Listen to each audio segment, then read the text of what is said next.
I'm in a New York state of mind. New York. New York City is the place where they said, hey, babe. Says he was the closest thing New York had to a Dirty Harry. 532. No good deed ever goes unpunished. That FBI agent guy, somebody told me he's got your phones tapped. The kind of old-fashioned cop who preferred working the streets and making arrests to taking tests toward promotion. You're assigned to a vandalism case in Athens. All police bulletin for the Bo Dietl Show on the Gas Digital Network. Here's your host, Bo Dietl. Hey, everybody. Welcome to the show. Like always, my guy Carlo, the producer's here with me. I want to thank everybody, all my listeners there. You know, I've been getting some emails and some text messages or social media. We're starting to really be out there, and I think we hit like number 21 on this podcast list. Special shout out to our listeners in the United Kingdom and all over the place. I got to tell you, you got to tell all your friends about this. This is a different kind of podcast. This is the truth. Whether you like it or not, you're going to hear facts and the truth. And what I always say is, when you tell the truth, you don't have to remember what you said, Carlo. That's right, Bo. So thanks to everyone who came over and said hi at Skankfest this past weekend. It was a great time. It was great to meet fans in person. And we'll be sure to have Bo at an event in the near future. So actually, we have some questions from our audience, and we'll get right into them. So here's our first question. This is from Frank Perez from Chicago. He writes, Bo, I've been waiting for you to do something like this. The show is great. Will you talk about current issues with Chicago crime and the situation there with police? Well, that's an easy one. I've been talking about Chicago crime. You know, I was a Fox News contributor for over 12 years. One of my issues was the crime that was occurring in Chicago that no one gave a frig about. You had approximately, I think, since the last 10 years, you have over 5,000 young African Americans that were killed in Chicago. My biggest angered point of interest was the fact that our last president, Obama, came from Chicago, and never, ever did he take that issue on. These young kids sitting on stoops, 7-year-old little girl shot in the head. No one cares about the young black kids being killed by other blacks. They only care about if there's an incident with a cop that they may feel the cop reacted wrongly. But what about all the other dead young African Americans in the United States, especially in Chicago? And one of my big issues was this could have been combated. Most of these shootings are gang related, like in New York with the murders. They could have used the RICO law, the criminal RICO law, 3 or more involved in a criminal enterprise, i.e. drug dealing, or if they had robberies or whatever they're doing on the street, they could put together an indictment through a federal indictment of the criminal RICO, and then they could get search warrants, take the damn guns off the street, go into those cars with search warrants, get the guns off the street, and stop the dissemination and the murder of our young African Americans in Chicago. Yeah, I mean, the situation there is really bad. I think there was a couple weekends back where there was over 20 shootings and 20 killings. 20 murders. 20 murders and more shootings than that. So we'd love to get somebody on from Chicago that's an expert. But this is not overnight. This is just consistent. Sure. And no one's dealing with it because our last president there, Obama, all he does is get ugly if there's a questionable shooting like in St. Louis, questionable. It wasn't questionable with Brown. All of a sudden he's standing up there and he's yelling and opening his big mouth. What about those young days? I remember there was this little girl, 7 years old, sitting on a stoop, got shot in the head by one of these punk gangs. This thing kills me inside. We can stop the murders in Chicago. You know what they got to do is they got to get themselves together, use these federal laws, and round them up like we're rounding up these MS-13 little punks from Central America. That's what we got to do. And we lock them up, get warrants, get the damn guns off the street, and let's stop the murders of our young black men and women in Chicago. All right, so let's get to our next question. This is from Eric Baker from Oregon. Bo, you guys are killing it with these stories. Bo's insight and personal history with these people makes for great listening. Can't wait to see what's coming up.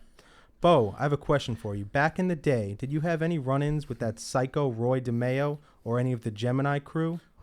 Wow, this is just funny because I'm involved with the DeMarco brothers, and we're involved. This was a crew out of Canarsie and out of Brooklyn there. When I was a homicide detective, we used to hear about them. This gang with Roy DeMeo and these Gemini twins and all of them, they were the most feared. I never heard wise guys. They were used by the gangsters, by the Gambino guys to whack guys, and then they used to take them, and they'd take them in the back there, and they would cut them open. They would drain their blood up, cut their bodies up. These were like psychopath murders, but a gang working in concert together. It's a great story. I'm trying to get this done as a series because this would be one of the most notorious series because it's based on true fact. They killed possibly up to 200 people that we know about, and these were the guys that were hired by the wise guys. If someone did something wrong, they would disappear, and they would disappear by way of Roy DeMeo and his crew. Yeah, it's definitely one of the most notorious gangs, and they're pretty much serial killers with silk suits. It's a very interesting topic, and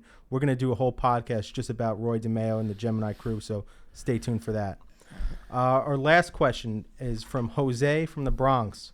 Bo, I have been on the job for 11 years and always appreciate you standing up for cops because more and more politicians, the mainstream media, and 1PP are throwing LEOs, law enforcement officers, under the bus. What do you think of the latest development that the NYPD will begin internal disciplinary procedures for PO Daniel Pantaleo and Sergeant Kizzy Adonis without waiting for the feds to complete their investigation? Well, it seems like this will be a kangaroo court with a prearranged outcome. Well, you know what? First of all, my love and respect go out to every law enforcement officer out there.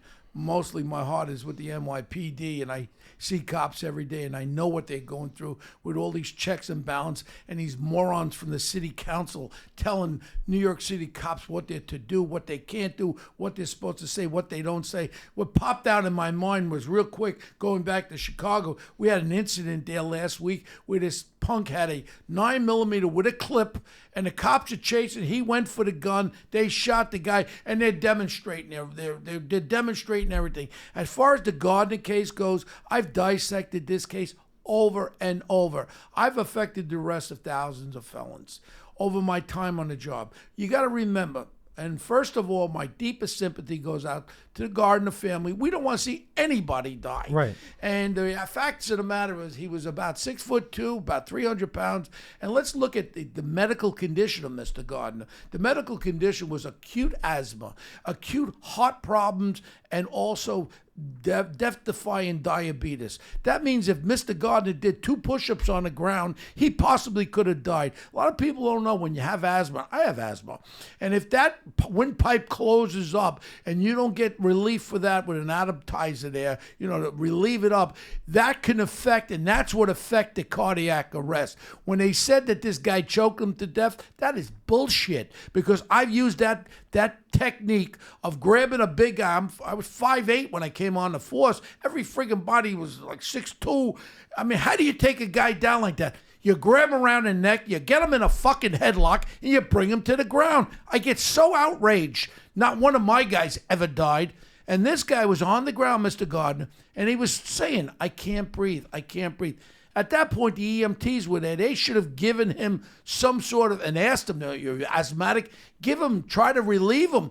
Now they blame these cops for his physical condition. And the police department, how dare them not look at this case? And I will testify before the New York City Council in front of everyone. You could put Al Sharpton and line them all up there, and I will stand up for this cop. Where is their friggin' union? This guy Lynch, I'm telling you right now, I'm really pissed off. They should be demonstrating right now for the rights of the cops there. That cop, Pantalino, didn't wake up that morning and say, I'm going to go kill myself, somebody. The guy was told, look, you're going to be arrested. They have many calls that were going through there that this guy was doing something wrong. He had prior arrests. He goes, I'm not going with you. What are the cops supposed to do? Turn around, get in the car? No, you're going to be placed under arrest. They grabbed him in the headlock. He brought a chokehold. You know what a chokehold is? When you choke somebody to death, you choke him to death. They had a cop named Baez from the Bronx. He put his nightstick on the guy's throat. He choked him to death.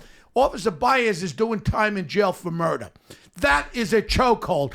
A headlock is not a damn fucking chokehold. And I'm sorry for cursing, but I get so angry because I've done it so many times. And these poor cops out there, what are they supposed to do? You pull your gun out on them, and then the guy goes, stick your gun up your ass. What are you supposed to do? You lock the son of a bitch up. That's what you do. And that's what they were doing. This guy Gardner, his health kicked into a cardiac arrest. Also, I talked to Dr. Michael Bodden, the medical examiner, and again, his death was caused, they labeled it a homicide. Whenever anyone dies at the hands of someone else, that don't mean you intentionally do it, but homicide means by the hands of another person.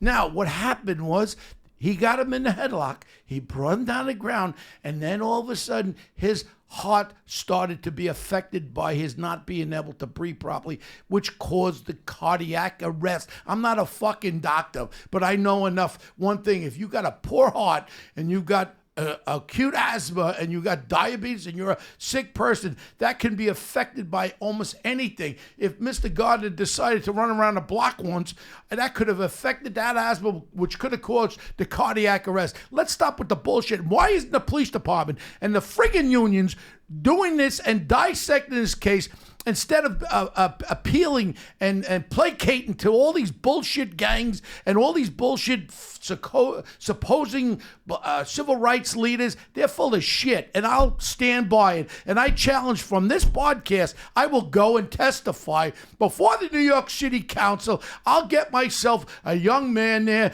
300 pounds and 6'2", and I'll take him down in that headlock, and I'll guarantee you one thing, if he's healthy, he ain't dying. That's absolutely right. And I think a lot of people, especially cops, are mad about this because the grand jury cleared both officers and Sergeant Kizzy Adonis of any crime. It looks like the federal investigation is not going to uncover anything. And it looks like the mayor and the police commissioner are trying to just beat the feds to the punch and discipline these guys for, just political purposes. We got police unions. Remember when I ran for mayor, I didn't get endorsed by one of my own union, the DEA, with the head of the DEA, and Lynch. None of them. I call them up. I say, aren't you guys going to endorse me for mayor New York? Oh, we can't. The mayor will get mad at us, and we're not going to be able. They have no friggin' balls. And I'll tell Lynch to his face, the head of the DEA and the sergeant's benevolent, they got no balls. If you had balls right now, you'd be protecting that sergeant and Pantalino on this case.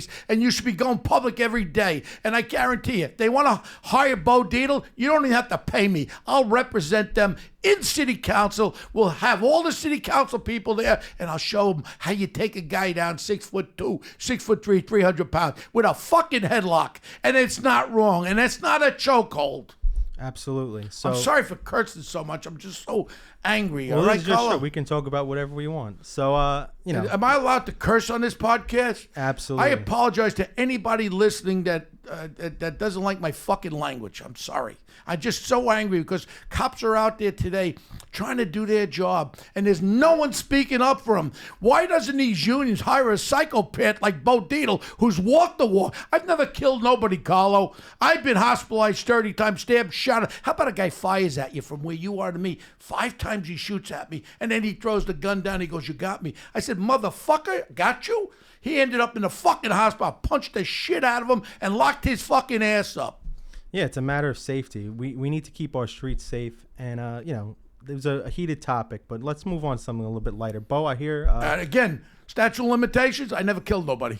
So go fuck yourself if you want to indict me for assault 25, 35 years ago. Fuck you.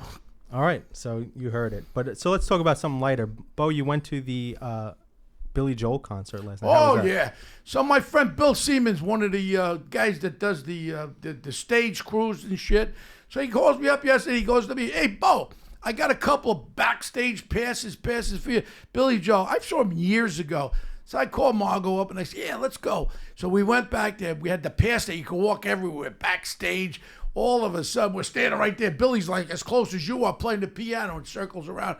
And it was fabulous. I never saw a performer that can make 20,000 people react to his his soft songs and everybody swaying, everybody. And next they got that other punk from New Jersey there. Out in the USA. Bruce Springsteen. Yeah, Bruce Springsteen. I don't like the guy. Ever since he wrote that 41 shot shit. And I want to talk about that Diallo case on another one of our podcasts because I spent $100,000 on that because people said 41 shots. Well, how do you explain it? We'll explain it in detail on another one of our podcasts. But I tell you what, it was great. The people were great. Ron Delsner was there. My man Ron Delsner, he's the promoter. Fabulous guys, and Billy Joel was the best. And you know what? When he plays that, you played that the little segment there in the beginning. New York State of Mind. New York State of Mind. And Billy Joel's the best. It was great. People, Billy Joel's the man. There's no politics involved with him. He doesn't talk about all this bullshit politics. He talks about music and making you feel good. Billy Joel is my man. We should get him on a podcast one day, I hope. Absolutely. That would. I'm sure he has some great stories. Yeah. So, a lot of the audience has written in about this. People want to hear it. It's one of the greatest movies of all time. You were part of it. Goodfellas. If you haven't seen Goodfellas, what the fuck's wrong with you? Number one. So, but Bo was instrumental in, from the inception to the actual filming. So let's get into it. Let's talk about it. Okay. First of all, it's one of the greatest movies, but there is one coming. A thing called The Irishman. It stars Robert De Niro, Joe Pesci, Al Pacino, Harvey Keitel, Bobby Cannavale, and Bo Dietl. I played Joe Glimko. This could be one of the greatest movies that's going to come out in 2019. I am so excited. Mr. Scorsese gave me a part in there playing the wise guy Joe from Chicago, and man, oh man, I was Joe Glimko, and he was a true character, and I play him in the movie. I introduced the Irishman, which is played by De Niro, to this guy named Jimmy Hoffa, that's played by Al Pacino, and I got the talking lines in between, and I go, here's one of my lines to De Niro, hey, fucko, the only reason why you're here is one reason. No one knows who the fuck you are. You'll do what you got to do with these fucking cabs, and then you'll get back to fucking Philadelphia. You understand me? Bo does that to De Niro. All right. And Pacino sits there like, and I go to Jimmy Hoffa, Pacino. I says, you know what, Jimmy, you got to see this fucking guy. He walks through a room full of people. It's like everyone gets out of his way. He don't touch no one. It's like fucking Moses parting the Red Sea. These are all cool lines, man. Cool lines. I'll give you a little excerpts of the new movie coming out. Now, let's go back to Goodfellas, okay? Okay, so in a previous podcast, we talked about how you became friends with Nick Pileggi, who wrote Wise Guy. Well, you got to back up a little bit, back Carlo. up. Let's back up. Back up. 1960s, Ozone Park, Queens. Okay. We had a guy named Jimmy Burke who had a bar on Lefferts Boulevard. Who's Jimmy Burke? How about Jimmy Burke's the guy that De Niro plays, Conway? And as a kid, we used to have phony draft cards, and we used to drink fucking beers in there with our phony draft card. Didn't even look at it. Used to type in the draft card. They used a typewriter. So we'd walk in there, we'd drink beers in this bar there. That was on Lefferts Boulevard. So I met him. I grew up with Ralphie Scopo, Joey Scopo, Johnny Gotti, all these guys. So now they had a guy named Paul Vario. He had a place on Atlantic Avenue, used cars and shit. So these people, I all had interaction. Tommy DeSimone was 6'2", blue eyes, handsome devil. He's the one, who plays his part? Fucking Pesci, 2 foot tall Pesci, plays Tommy DeSimone, this tough guy. But it's just, he works in the movie. Everything works in the movie. Point is now, let's fast forward. I grew up with all these guys. So now it turns out, 1985, I decide that I don't want to go on what they call light duty. I was injured 30 times, hospitalized, whatever. My point was, they told me I couldn't be a homicide detective anymore because I broke my leg and my ankle in half. They says, we're not putting you back on full duty. So the normal game would be you wait around 6 months, you put in for your 3/4 tax-free disability. I said, fuck it. I says, I'm out of here. I handed my papers in, and I quit at 15 years on the force, which was stupid because I lost a lot of money. But at that point, I loved being a cop and a detective. I couldn't believe they wanted me to sit behind a typewriter. So I gave my papers. I went through a bit of a depression for about a month. Man, I says, what the fuck am I doing with my life? Next thing is I get a call from this guy, Nick Pileggi. Nick Pileggi calls me up. I said, who's Nick Pileggi? He said, meet me down, I think it was 18th Street. He goes, come meet me on my, he had an apartment. And I walk in there, the old typewriter with the, what do they call those fucking typewriters? The old ones there. Not Electric or? Not, they didn't have no fucking electric. It was called a, whatever. Mechanical typewriter. Yeah, the old one. He was in there, and he goes, Bo, he goes, I can't believe you're retired. You put your papers in. He goes, I want to do a story. You were involved with these major cases. You had some reputation on the force. I want to do a story about you. The next thing is, he goes, I'm doing a book right now. And the book's called Wise Guy. And it's about that neighborhood that you grew up in, Bo, about Ozone Park, about a guy named Henry Hill. I said, that fucking rat. I said, he was a punk then. And next thing is, he starts telling me about what's in this book, Wise Guy. And let's fast forward. He writes a great feature article in New York Magazine that probably catapulted my next part of my life. Right. Every producer, every director was calling me to California. I met with Pacino. I met with Stallone. They all want to be Bo Dietl. And the name of the book didn't come out yet. It was called The Cop That Came In From the Heat or the Cold or some shit. It was a feature article in New York Magazine. From that, they flew me out to California. And that's when I met the great D. Martin. Every time I went out there. Oh, wow. La Familia restaurant on Cannon Drive. First time I got there, all of a sudden I'm with the bartender. I'm going to meet Tony Scott, the famous director. Sure, yeah. And next thing is I'm sitting at the bar with the bartender. He was from New York. And I go, excuse me, who's that guy sitting about? Is that D. Martin? He goes, yeah. I says, I'm Bo Dietl. I'm a retired detective. You think I could say hello to him? He goes, I think he'd like that. This is right after his son Ricky got killed in a jet plane crash. Okay. He flew into the mountain. Ricky Martin. I think his name was, Dino Martin. And now all of a sudden, I go back, I say, excuse me, Mr. Martin, my name's Bo Dietl. I'm a retired detective. Sit the fuck down here. And he's drinking these martinis, look like a fishbowl. Wow. And he goes to the bartender, give Bo one of those. So I start drinking with him. Now Tony Scott's waiting for me at the bar. I made him wait like a half an hour.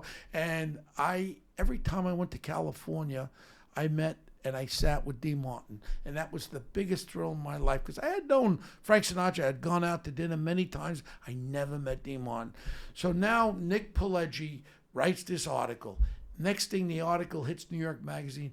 Ron Perlman's calling me up. He wants me to head up his security for McAndrews and Forbes. Everybody wants a piece of Bo Dietl. Everyone loves a fucking winner. But when you're not a winner, right. they cast you aside. At that point, I was like I started doing the Morton Downey show. This was this fucking psychopath that used to Smoke the cigarettes, blow and then people's fights face. and people fist fighting and everything. So I started getting a reputation. Next thing is, I stayed in touch with Nick. Nick Pileggi became like my second father. I loved him. He knew, was one of the experts on organized crime, and he knew everybody with the Scopos and Gotti. And so now he's writing this book called Wise Guy. Fast forward, I write the book One Tough Cop in '88. Nick Pileggi does a great introduction to it. Ken Gross was a co-writer with me. He wrote a great book. It was done in italics. Italics mean I would say something and then the writer says something. So it's like I'm answering the writer. Done very, very well. Hence, that was the catalyst for One Tough Cop, the movie. Mm-hmm. So Nick calls me up. Then he goes, it's about 1988 and a half, maybe.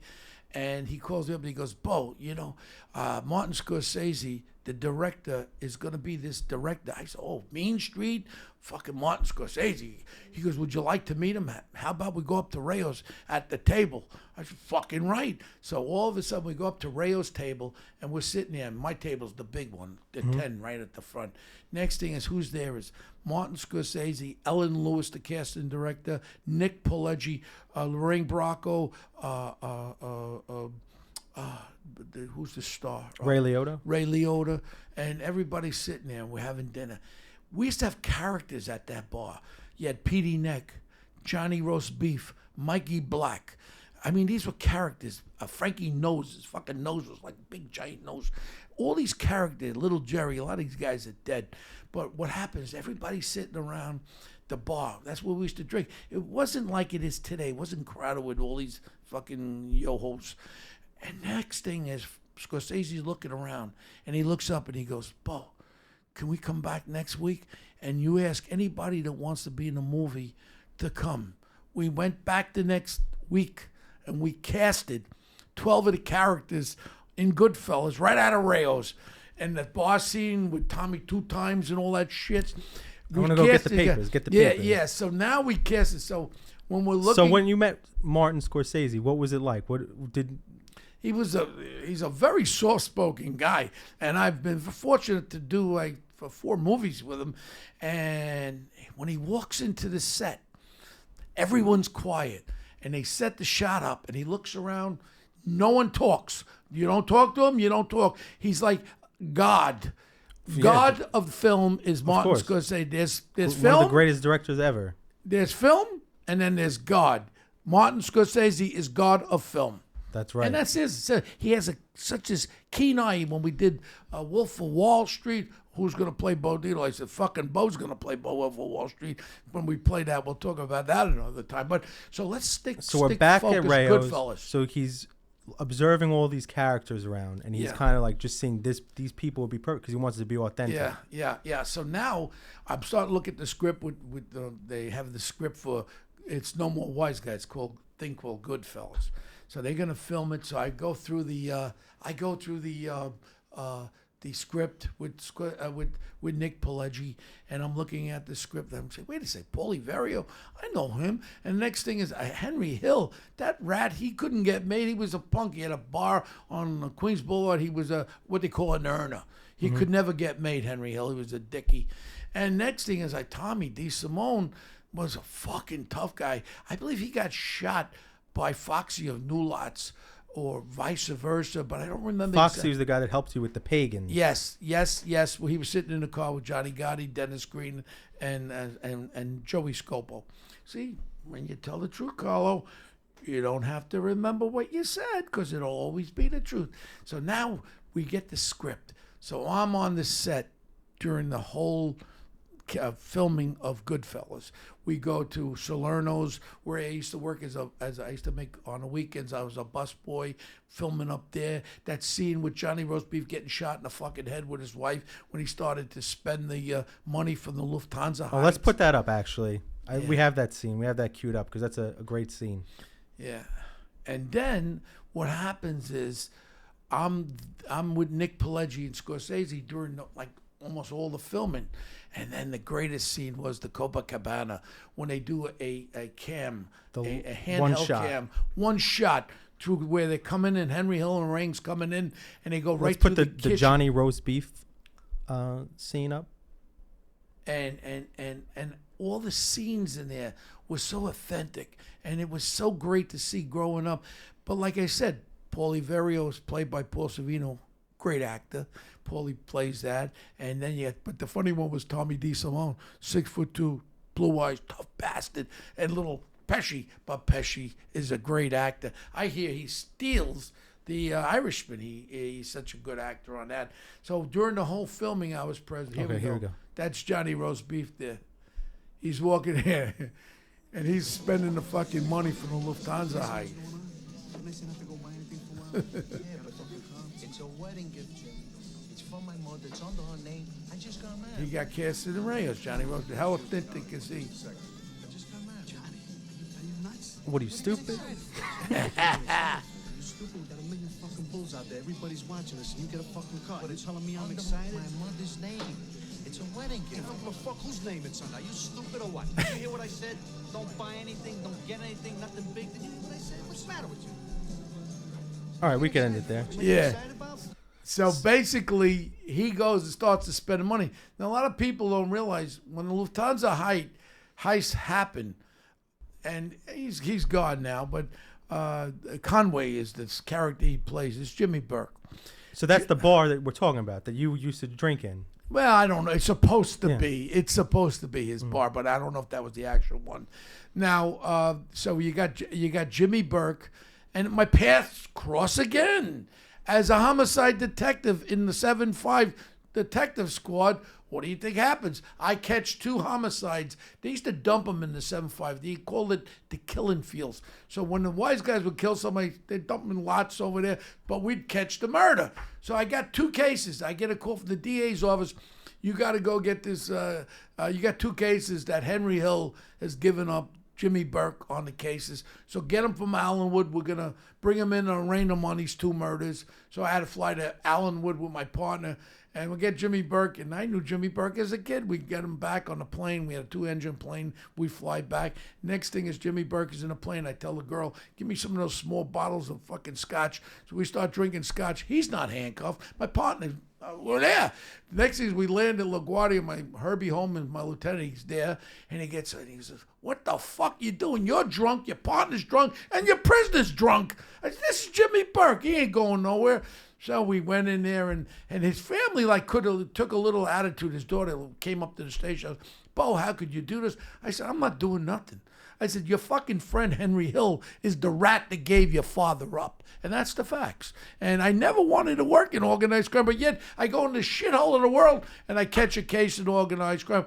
I didn't arrest Jimmy Burke from my techniques, from my detective work.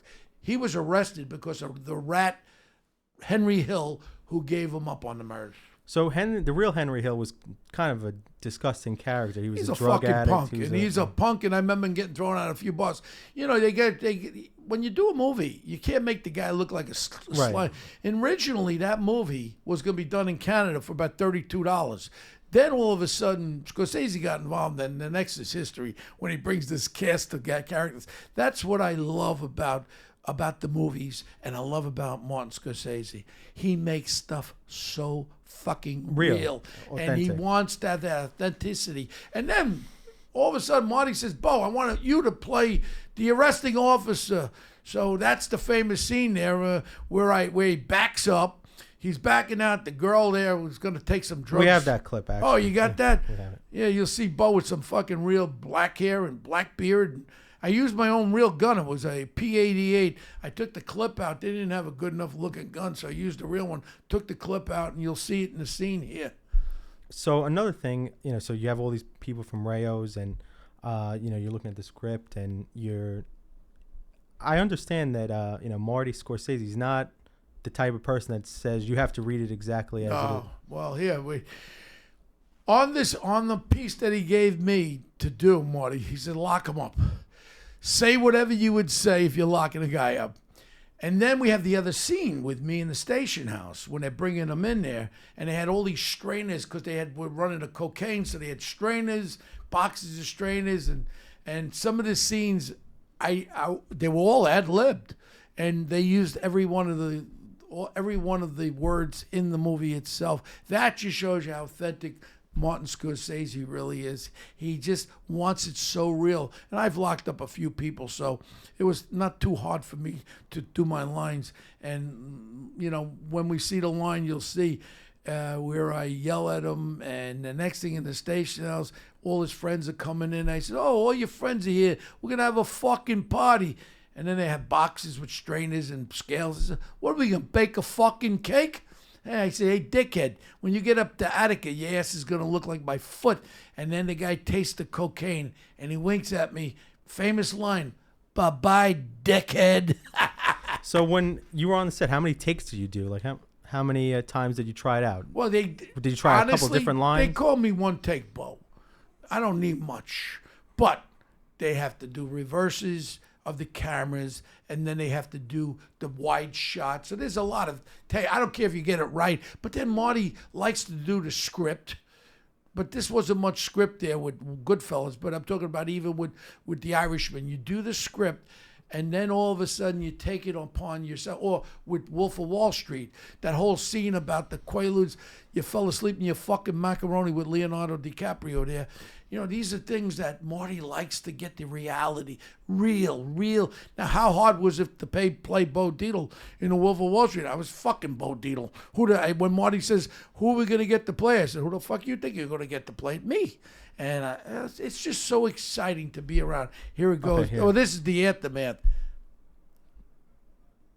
This is Ray Liotta and me sitting there with the green shirt watch. You don't have to say anything, man. I don't really give a fuck.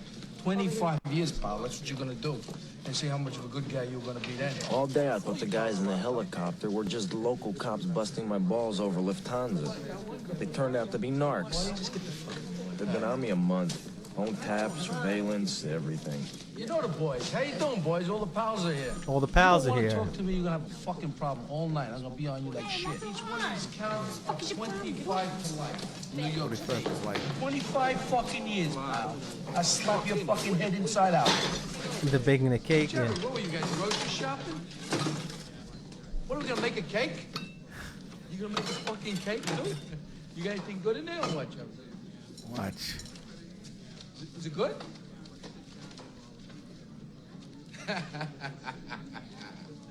Bye-bye, dickhead. That's one of the famous lines. I spoke to So, but the first part when I lock him up, it freeze you motherfucker, I'll blow your fucking brains out. I think we have that one too. We'll get that queued up. So Yeah. I just want to know. So, you were a cop. You were on the Morton Downey show. You were on some talk shows, things like that. What is it like when you're going on a film set that's going to be a huge... Did they think it was going to be a huge film at that time? No, I don't think they had any idea what was Goodfellas was going to turn out. But you had it all. Yeah. You had the greatest director, as far as I'm concerned. The greatest director is Martin Scorsese. And you can say what you want. Robert De Niro, Al Pacino, Joe Pesci. I mean, these were home run ball guys. This was an orchestra. It's like an orchestra having the best people playing the old fucking bow and playing all the instruments and having the greatest orchestra with the greatest composer. How could you miss? Now we're going into The Irishman. I mean, look, Wolf of Wall Street was a great movie, but The Irishman, wow. That's all I gotta keep saying is wow, wow, wow. They didn't even start editing it yet, but it's gonna be a biggie. So, you never went to acting school. You never did any you didn't go the traditional route. So what was it like on set? Like when you had to hit your marks and stand under the lights? Was it an adjustment? I tell all actors, like when I casted for The Irishman, I had my friend Vinny Maritondo. Vinny, I call him Cousin Vinny, right? Vinny is a wannabe actor guy that's always reads with me. So when I get a script, and I really study the fucking script, I tell all actors, if you want to be an actor, you got to know your fucking lines. Once you know your lines and you got them right in your recessed into your fucking cerebellum, then you can use your acting ability. Like even now, I'm talking to you. When you talk with your hands, you rub your eye, whatever the fuck it is. All these little characterizations add to the acting. Anger. It's not just eyes anger, it's emotion anger. And it's something, I didn't go to no fucking acting school. You know how I learned how to act? Watching other actors and enjoying movies. And anybody who wants to be an actor, watch movies. And you could become an actor. But the most important thing is know your fucking lines. No, you can't buffalo or fucking bullshit a director or a casting director. If you don't have that fucking it factor, they see right through the bullshit. Guys go to these fucking acting schools for 10 years. You better stop that right now. I am getting angry. You better fucking stop it right now. You're fucking pissing me off. It's a way of saying something and a way of saying something. So like, when you go in to read for Ellen Lewis, major casting director, you just go in there with confidence, right? You got to just be confident. No, know your character. Yeah. Know your character. So this turned out to be from Goodfellas. It just was the greatest thing in the world. And then Nora Ephron was still alive. That was Nick Pileggi's wife. She passed away with leukemia. And Nora, I'll never forget when we had the premiere. Nora was there, and Nick Pileggi. To this day, Nick Pileggi is probably one of the closest people to me. And a matter of fact, I'm going to get my ass out to East Hampton this weekend, and I'm going to go see him. I love him. When people said to me at my 50th birthday, we had a Cipriani. My friends threw a big 50th birthday for me many years ago, and it was very expensive back then. I had Paul Anka's whole orchestra. That fuck charged $200,000 just for him and his orchestra. And the party cost $750,000 in 2000. You realize what I just said? Yeah. 750. You could buy a fucking house. So my three partners there threw it for me, and everyone was there, from Trump senators, 3 United States senators, every chairman of every corporation. You had Jack Welch. You had everybody. Grasso Grano, Langone. You had everybody. It was the greatest birthday party. But the fact is that I say it on the stage. The person I think probably the most responsible for my second life is Nick Pileggi, because when he took me in when I wrote the book, when he did the article, New York Magazine, the feature article, that casted me. I'm no better than any other cop or detective. I'm just a person that goes out and gets it. And I tell other cops, there's a lot of jealous fucking people. A lot of people talk against me. Oh, Bo's got a big mouth. No, I say to them, you know what? You probably could write a better book than me. Your life, I think, probably is more interesting than mine. Well, go do it. Don't sit in the fucking corner and watch TV, go to Florida, get fat, and fucking drink beer and say, oh, I was a better detective than... Then go write a book about your life. And I love to hear it. Hey, I got a guy named Joe Sanchez. He's a New York City cop. He writes wonderful. He's one of the great writers of cop novels. He got fucked over. He was a Port Authority cop, New York City cop. He tried to turn in some bosses, and they fired him off the force. This guy is a prolific writer, but he walked the walk. He was on the streets. He knows what he's talking about, and he's a great writer. But I tell every cop out there, don't be jealous. Just go do. But the problem today is cops can't be a cop anymore. They got more watchdogs. You got the city council morons. You got this douchebag Big Bird mayor, this fucking commie mayor, and then you got state groups. You got this. You know, it's horrible that cops want to do their job. If they ever had a real video of me being a cop, right now I wouldn't be sitting here. I'd probably be doing time in fucking Attica. But blow me, statute of limitations over. I didn't kill nobody. So speaking of going and getting it, and then, especially there's young actors, comedians, whoever's listening. We had an interesting moment in the office a couple of days ago where you called a really big name, and we won't say who, and you said, "Give me a part," and you pretty much told this guy he's got to give you a part. So like you said, you just got to go for it. And well, you know what? With all respect to our current president, Mr. President Trump, I talk to him the way I talk to you, Carlo. I don't give a fuck. Whether you are the chairman of the board, you're Warren Buffett, when he wanted to come up my Rails table, I tell him, you don't give me any fucking business. You're not going to get my table. Fuck him. He's worth $80 billion. Ain't my fucking money. My point is, be real. Be real. People don't like that. But you know what? I called up this very famous guy, probably the biggest TV guy in the world. More series, he's a multi-billionaire because of his success. And I love him as a friend. And I've been socially to all his homes all over the country. And that's how I talk to him. And I say, hey, wait, you're doing this series in fucking New York about this and that. I can't give it up. And I said, hey, I want to be in the fucking movie. Who's more New York than Bo? And that's how I do it. Well, we'll see if he gives me a part. We'll see. we can announce it when we can.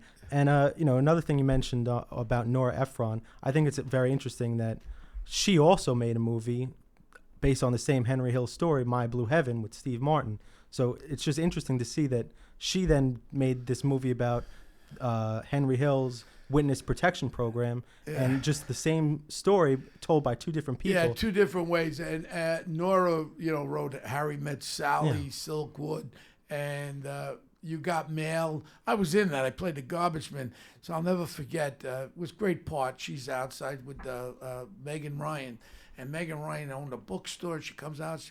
I tell her about, you can't have these fucking boxes over here on the street. You got to cut these boxes up. I'm supposed to be a private sanitation. You got to tie them up. She starts jumping up. And I say, lady, fucking calm down. I says, you got to do what you got to do. Otherwise, I ain't pay. So it was a great scene.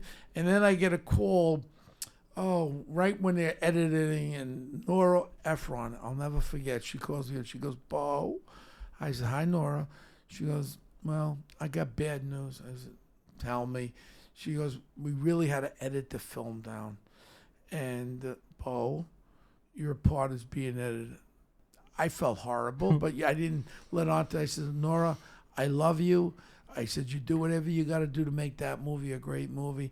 And I meant that. I really meant that. And then years later, I meet Nora with Nick in the doctor's office at Sloan Kettering's. And Margot had the cancer too.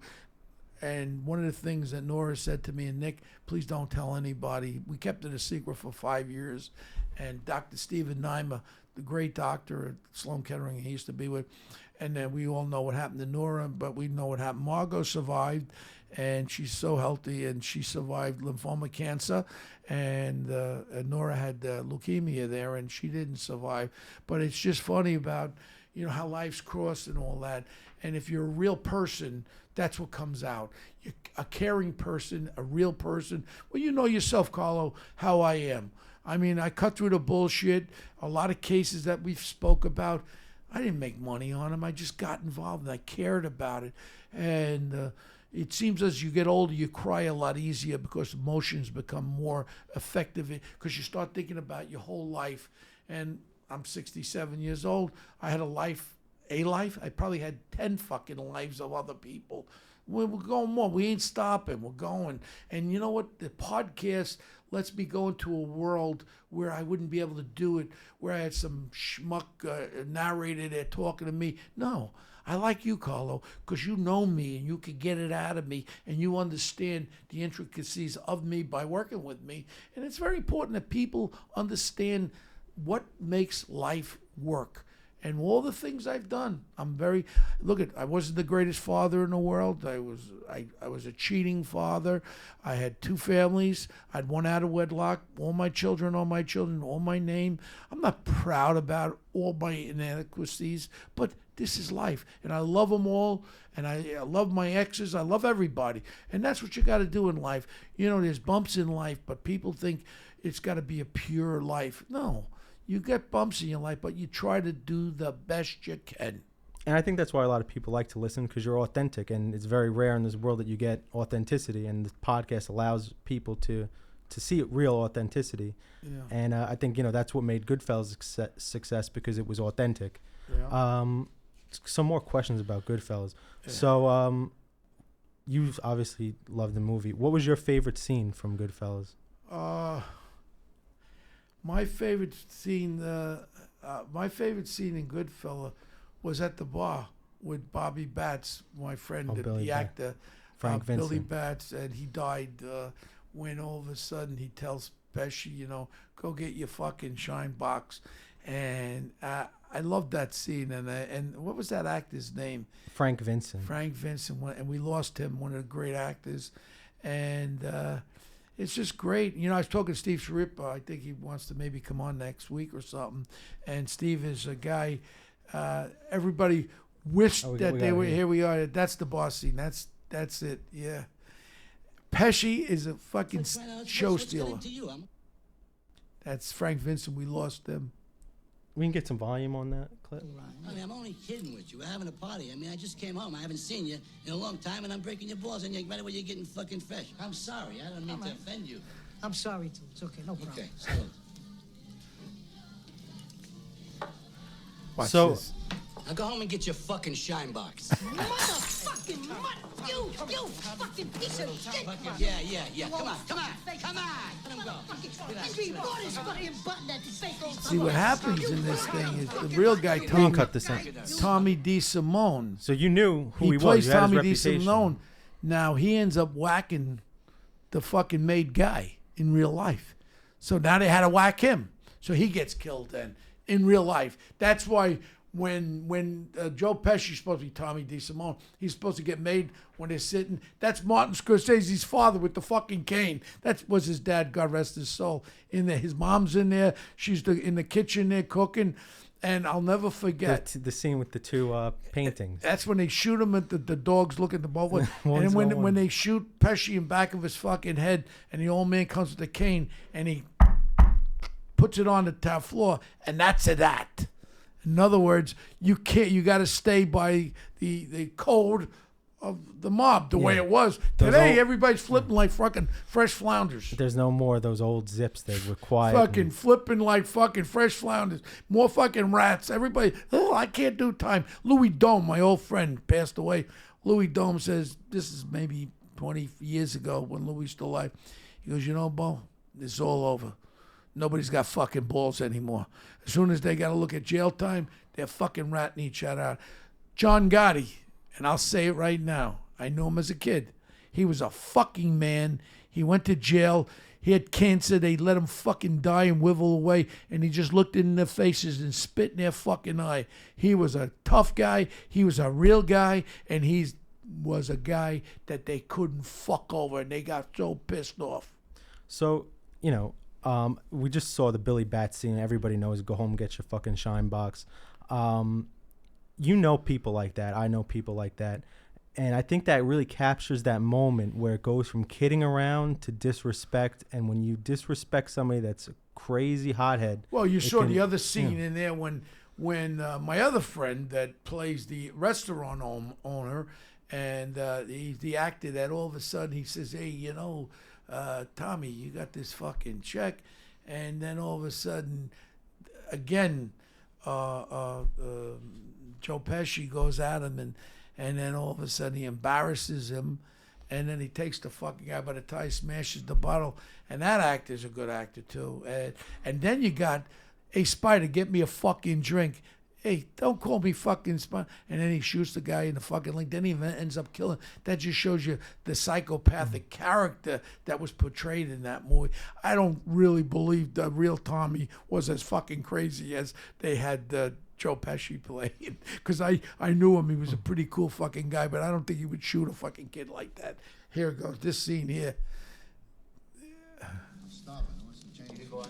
Great actor, this kid. Michael Imperioli.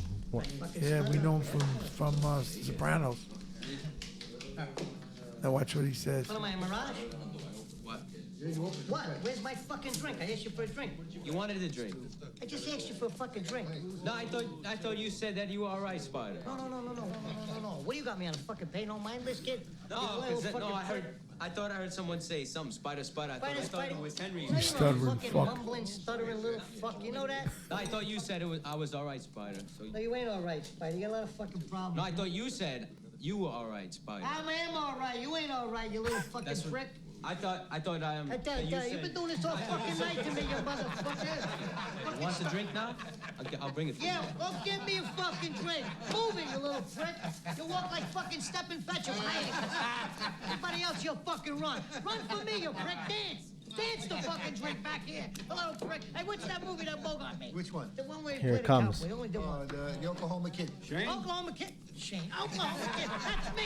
I'm the Oklahoma Kid. You fucking farmer. Dance. Dance. Yahoo, you motherfucker. Come on, you.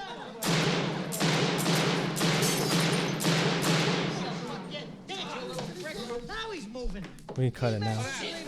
Yeah, but then we know what happens in the next scene. Kid comes limping, and he ends up fucking killing the kid. I mean, entertainment-wise, it's fucking entertaining. Do I appreciate it as a fucking father and a man? That's bullshit. I'd like to grab that little fuck and strangle, but he plays the part excellent of a fucking psychopathic, homicidal murderer. That's it. Yeah, so, you told us about some of the real life stories of the Goodfellas, Henry Hill, Jimmy Burke. I had a question. I always want to know if this was real. Was the wig shop real? There was a guy from Queens Boulevard that wore a wig. Now, you got to remember, when that Lufthansa heist came down, I think 18 people were murdered by, allegedly by Jimmy Burke. And one was a beautiful girl, Teresa Ferrara. She was her brother's own Ferrara's Concrete, and Lenny and Stephen Ferrara, Joey. I knew them all, and then she ended up fucking getting found in pieces. It seemed like everyone that touched this case or knew somebody ended up getting fucking whacked. And the guy with the wig shop over there, what was his name? Whatever his Maury's wigs never fall off. Yeah, I mean this plays so well. But there was a character in the book that was this character. And it's, whenever you do a movie, you got to over exaggerate to make things entertaining. Right. And Maury's wig shop. I mean, and then all of a sudden he kept going to him, I want my money. I got to have my money. And the character. What am I, a schmuck on wheels? Fucking De Niro. How great of a fucking character is he? And then one of my great part was when Lorraine Bracco was there. After she's there, goes to see him, and he's going to give her a dress, and he wants her to go into the fucking store so he can whack her. And he goes, no, over there. Oh, no, a little bit over there, a little over there. And she just runs away. I got to go see my mother. Yeah, but he was going to fucking whack her. And I mean, let's face it, one of the three best movies of all times. I love The Godfather 1, Godfather 2. And I always use that statement with The Godfather there. When someone acts fucking shriveling and stuff, I can't act like a fucking man. Man, when he slaps Johnny Fontaine. Fontaine. Yeah, so that's good. So, I mean, these movies, I think everyone has memories of watching them and can relate parts of their lives into them. That's what makes a great movie. Goodfellas will always be there as one of the great ones. I love The Wolf of Wall Street, even though it was based on a little scumbag, Jordan Belfort.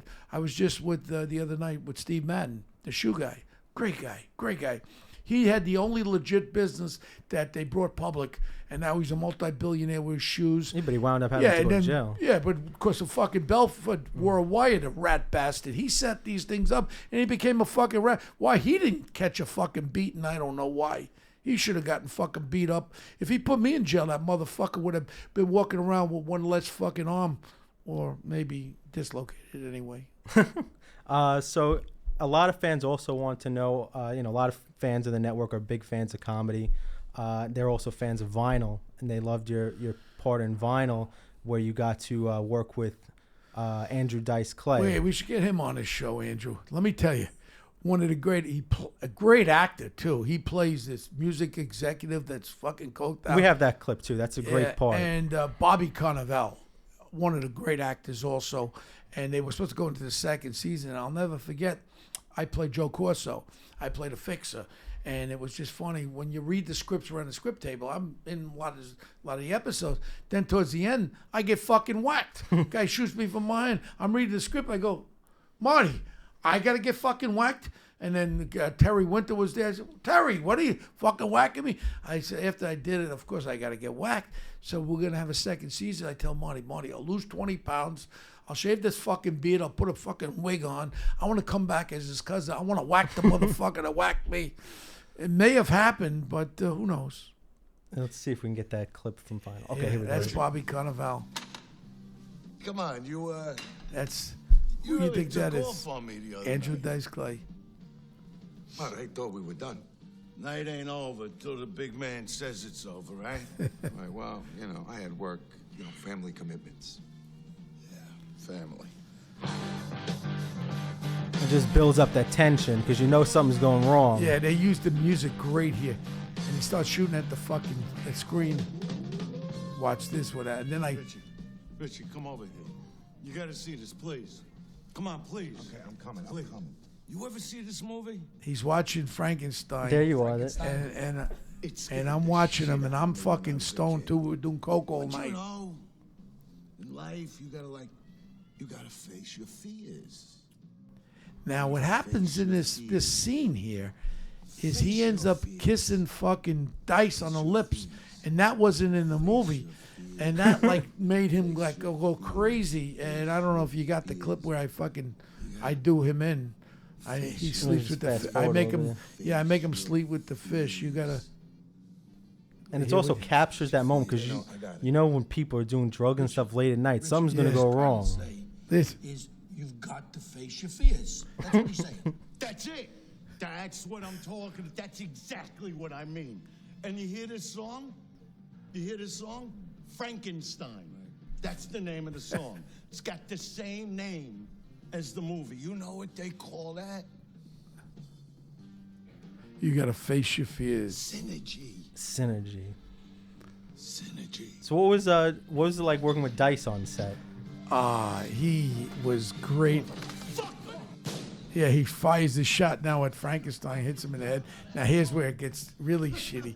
All of a sudden, he goes and kisses Cannavale. Watch this.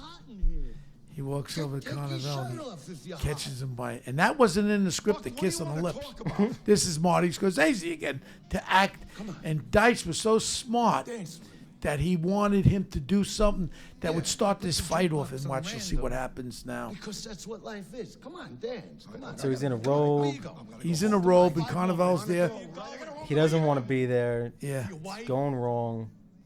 You love her, don't you? That's how it starts. He starts to talk about his wife fucking his best friend. Watch. You're my soulmate. You know who my soulmate is now? Whoever my dick is in it. Listen to me. You want my respect? You want my Watch him kiss him. Where's my wife? Tell me, Richie. I'm begging you. Where's my wife? This is him talking to Carnival, telling about his wife, and She's he's talking fucking to Bro. stoned. Watch this, and he kisses him, and then the shit hits the fan. And I'm gonna tell you a little bit about this. Watch this. You know, Fucking great acting. your eyes, they're sparkling like the Nile. You know See him? Now he kisses him. Now he hits him. I smash him into the fucking thing. I'm holding Carnival back. Next thing he jumps, we're fucking fighting. Now watch this. This gets good. Now he's starting to fucking strangle Bobby Carnival. Oh, that was the clip cut out there. All right, so next thing happens is I'm fighting with him, and then I think I fucking do him in, and then next thing is he comes awake and he jumps up, and then I smash his head. But we had these what do they call those, prosthetics? Mm-hmm. We had 4 fucking heads with real hair in them, 10,000 a head, where I smashed the vase in the fucking head. One time I hit it, the fucking thing went boing. It didn't fucking crash through the skull. And then they had blood drip, pump. Squirting out and stuff. So real. So fucking real. That was great. And that was going to be in the next season. And then they canceled the fucking thing. Because I think the guy, the head of HBO, Tang guy there, Lombardi or some shit, they put this thing for the premiere against fucking Walking Dead. Walking Dead's got 15 million psycho fucking past that watch it every weekend. Dead fucking people. How many ghouls are you gonna fucking kill, right? They put this premiere against Walking Dead. That destroyed it. You don't put something hot against something that has has like psychopathic viewers. But I loved everything I do. I hope that I get picked for some more parts. Okay, definitely. And everybody who wants to be an actor out there, his product. look, here What we Alpha go. Brain is, it's the Smashing his best. fucking head in. Yeah, nice. Yeah, I was sore because I was fighting with these guys. I mean, we really fought. It was good shit.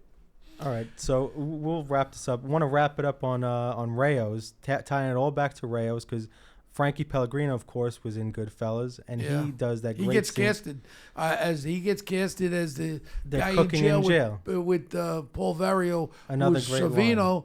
and he's there and they're cutting fucking. He's cutting his thin garlic so it savors in the There it pear. is. He goes, and then Frankie goes, "What are you, a fucking? How do you want your steak?" And he goes, "What are you, a fucking aristocrat?" Medium rare, an aristocrat. Yeah. And so it all ties back to Rayo's. So, you know what?